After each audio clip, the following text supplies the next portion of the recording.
आज की कहानी के माध्यम से आपको कुछ ऐसे तरीके पता चलेंगे जिनसे आप धोखा खाने से खुद को बचा सकते हैं। भावनात्मक रूप से कमजोर आदमी का लोग हमेशा फायदा उठाते रहते हैं।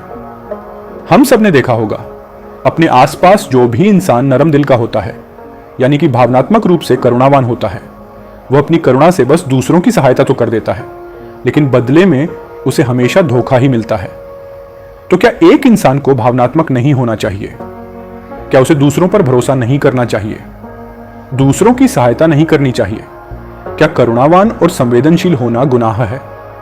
यह तो सभी जानते हैं कि संवेदनशील आदमी दिल का अच्छा होता है, दूसरों की सहायता करता है, दूसरों का ख्याल रखता है, दूसरों से प्रेम करता है। प्रेम भी तो एक संवेदना ही है, वह भी तो एक भावना का रूप है। तो क्या प्रेम करना भी गलत हो जाता है? और ये तो आप सबको पता होगा कि प्रेम तो आध्यात्मिक साधना का एक बहुत महत्वपूर्ण कदम है। तो किस प्रकार एक इंसान समाज में संवेदनशील, करुणावान और दयालु यानी कि एक अच्छा आदमी बनकर रह सकता है, ताकि लोग उसका फायदा भी ना उठा पाए और वह अपने मन की अच्छाई, अपनी कोमलता, अपनी करुणा सब कुछ बरकरार भी रख सके। एक बार एक युवा लड़का जंगल के थपेड़ों पर मुक्के मार रहा था। वह बड़े जोर जोर से मुक्के मार रहा था, अपने मन का गुस्सा निकालने की कोशिश कर रहा था। शायद उसे किसी ने धोखा दिया था या फिर उसके साथ कुछ बहुत बुरा हुआ था, जिससे वह बहुत परेशान था। उसे कहीं भी शांति नहीं मिल रही थी। वह लगातार उस पेड़ पर मुक्का मार रहा था, जिससे उसकी उंगलियां लहूलुहान हो चुकी थीं। उसी जंगल में एक शीतल पानी का झरना था। वहां पर एक भिक्षु रोज संध्या समय स्नान करने आया करते थे। यह उनका नित्य का नियम था। आज जब वह भिक्षु इस रास्ते से स्नान करने के लिए उस जंगल में आया, तो उसने उस लड़के की हालत देखी। वह जोर जोर से चीख रहा था, रो रहा था और लगातार मुक्के मारे जा रहा था। उसके आसपास कोई भी मौजूद नहीं था। इससे उस भिक्षु को उस युवक की चिंता होने लगी। उसने सोचा, अगर मैं इसे ऐसे ही छोड़ दूं और कहीं इसने आत्महत्या कर ली तो। परंतु इस विचार के बाद भी वह कुछ नहीं बोला। बस वह लगातार उस युवक की ओर देखता रहा। युवक ने कुछ देर तक उस भिक्षु को नजरअंदाज किया, लेकिन फिर उसे अजीब सा लगने लगा। उसने सोचा, ना तो ये मुझे रोक रहा है, ना कुछ कह रहा है, बस मुझे देखे जा रहा है। इसका क्या मतलब है? कुछ देर बाद जब वह भिक्षु फिर भी कुछ नहीं बोला, तो लड़के ने गुस्से से कहा, महाशय, आप अपने रास्ते क्यों नहीं चले जाते? आपको क्या मतलब? आप खड़े खड़े मुझे देख क्यों रहे हैं? भिक्षु ने बड़े शांत स्वर में कहा, मैं तुम्हें रोक नहीं रहा हूं, तुमसे कुछ कह नहीं रहा हूं, तो मुझसे तुम्हें क्या परेशानी है? मेरी ही तरह ये पेड़ पौधे, ये पक्षी भी तुम्हें देख रहे हैं। जब इनसे तुम्हें कोई परेशानी नहीं है, तो मुझसे क्यों? यह सुनकर लड़का जोर से चीख पड़ा, मुझे सबसे परेशानी है। मैं सबसे नफरत करता हूं। यहां सब धोखेबाज हैं, गद्दार हैं। कोई किसी का नहीं होता इस दुनिया में। और यह कहते कहते वह फूट फूट कर रोने लगा, रोए जा रहा था और भिक्षु उसे बस देखे जा रहा था। अब लड़के को यह और भी अजीब लगने लगा। कमाल है, मेरे सामने कोई इंसान रो रहा है, दुखी है, परेशान है, और आप उसे चुप तक नहीं करवा रहे। आपके मन में जरा भी संवेदना नहीं है। बड़े अजीब और कठोर हृदय वाले साधु हैं आप। आपको तो अपने साधु होने पर शर्म आनी चाहिए। लड़के की भड़ास निकलने के बाद भिक्षु ने शांत स्वर में कहा, आज मैं तुम्हें कंधा दे सकता हूं, तुम्हारे आंसू पोंछ सकता हूं, लेकिन इससे तुम्हारी समस्या का समाधान नहीं होगा। कुछ देर के लिए तुम्हारा मन हल्का हो जाएगा, लेकिन उसके बाद फिर वही जिंदगी, वही लोग जो तुम्हें आज कंधा देने के लिए भी तुम्हारे पास नहीं है। फिर से तुम उसी जिंदगी में लौट जाओगे। फिर कोई तुम्हें धोखा देगा, फिर कोई तुम्हारा फायदा उठाएगा, और फिर तुम अपने मन को ऐसे ही तकलीफ पहुंचाते रहोगे। इसलिए आंसू पहुंचने वाले तो बहुत मिल जाएंगे, लेकिन ज्ञान और सही समझ देने वाला वो कभी कभी ही कोई इंसान मिलता है। भिक्षु ने आगे कहा, पास ही एक झरना है, बहुत ही शीतल पानी है वहां का। अगर तुम चाहो तो मेरे साथ चल सकते हो। यहां अकेले परेशान होने से अच्छा है कि तुम झरने की ठंडी धारा में स्नान करो, जिससे तुम्हारा मन, मस्तिष्क और शरीर सब पवित्र हो जाएगा। यह सुनकर वह लड़का भिक्षु के पीछे पीछे चलने लगा। जंगल के बीचों बीच रास्ता झरने की ओर जाता था। चारों ओर सन्नाटा छाया हुआ था। उनके पैरों तले सूखे पत्तों की चरमराने की आवाज पूरे जंगल में गूंज रही थी। आज पूर्णिमा की रात थी और आसमान में चांद अपनी उजली रोशनी उस जंगल में बिखेर रहा था। उस रोशनी में दोनों झरने की तरफ बढ़ते चले जा रहे थे। रास्ते में चलते चलते उस युवक ने भिक्षु से कहा, महात्मा, आपकी जिंदगी तो मस्त है, आपको किसी चीज की कोई परेशानी नहीं है। आपको पता भी है कि दुनिया में कैसे कैसे लोग बसते हैं, कितने धोखेबाज, कितने मक्कार, और सबसे बड़ी बात, अपने लोग ही धोखा देते हैं, जिनसे हम प्रेम करते हैं, जिन्हें हम अपना मानते हैं। जब उन्हीं से धोखा मिलता है तो कैसा महसूस होता है। कुछ देर रुककर उसने कहा, कभी कभी तो ऐसा लगता है कि भोले और दयालु लोगों के लिए ये दुनिया बनी ही नहीं है। ये दुनिया बस धोखेबाजों के लिए है, मक्कारों के लिए है। वही यहां फलते फूलते हैं, वही आनंद से जीते हैं, और हम जैसे लोग जो दूसरों की सहायता करते हैं, दूसरों को अपना मानते हैं, वो हमेशा जीवन भर दुख में ही रहते हैं। यही जीवन की सच्चाई है, यही संसार है, जहां हमें रोज घुट घुट कर मरना पड़ता है। आपने सही किया जो ऐसी जिंदगी को त्याग दिया, पीछे छोड़ दिया। अब बस अपने में मस्त, न किसी से कोई परेशानी, न किसी की कोई चिंता। फिर युवक अचानक रुक गया और भिक्षु की तरफ देखने लगा। महात्मा, क्या मैं भी संन्यास ले लूं, छोड़ दूं इस दुनिया को? भिक्षु हल्के से मुस्कुराए और बोले, तुम्हें क्या लगता है सन्यासी जीवन बहुत आसान होता है? युवक थोड़ा चौंका। मतलब? भिक्षु ने शांत स्वर में कहा, तुम्हें तो 2 वक्त की रोटी शांति से मिल जाती है, हमें तो कभी कभी वो भी नसीब नहीं होती। अगर भिक्षा मिल जाती है तो खा लेते हैं, वरना हमें तो भूखा ही सोना पड़ता है। यही सन्यासी जीवन है। हमें हमेशा नीचे सोना पड़ता है, सिर्फ एक लंगोट में रहना पड़ता है, चाहे कैसा भी मौसम क्यों ना हो। तो क्या तुम्हें अब भी लगता है कि यह आसान है? युवक थोड़ा सोच में पड़ गया। आप कहते तो ठीक ही है, संघर्ष तो दोनों तरफ है, सांसारिक जीवन में भी और सन्यासी जीवन में भी। वैसे सांसारिक जीवन भी अच्छा है, लेकिन तब तक जब तक घर परिवार में सुख शांति बनी रहे, जब तक कोई धोखा ना दे, जब तक अपने लोग हमारा फायदा ना उठाए, जब तक हमसे झूठ ना बोले।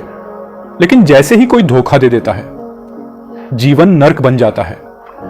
भिक्षु ने युवक को गौर से देखा और बोले, देखो, सन्यास अपने मन से लिया जाता है। जब हमारा मन कहता है कि हमें सन्यास के मार्ग पर सफलता हासिल करनी है, जब हम भीतर से तैयार होते हैं, तभी सन्यासी जीवन सफल होता है। लेकिन तुम अपने घर से परेशान होकर, लोगों से दुखी होकर सन्यासी बनना चाहते हो, तो तुम्हारा सन्यासी जीवन भी कभी सफल नहीं होगा। युवक चुपचाप सुन रहा था। इससे अच्छा तो यह होगा कि तुम सांसारिक जीवन में कुछ तरीके, कुछ नियम अपनाओ, ताकि कोई तुम्हें धोखा ना दे सके। भिक्षु ने कहा, सबसे पहले तो यह समझो कि धोखा उन्हें ही मिलता है जो भावनात्मक रूप से कमजोर होते हैं, जिनका दिल जल्दी पिघल जाता है, जो दूसरों को दुख में नहीं देख पाते।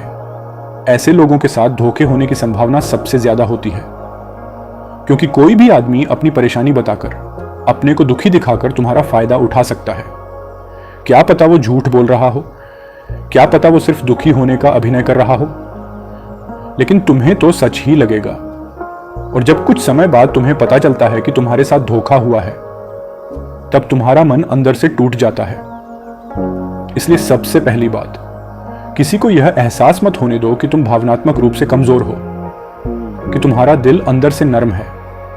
अगर लोगों को यह कमजोरी पता चल गई, तो वो कोई ना कोई जाल बिछाकर तुम्हारा फायदा उठाने की कोशिश जरूर करेंगे।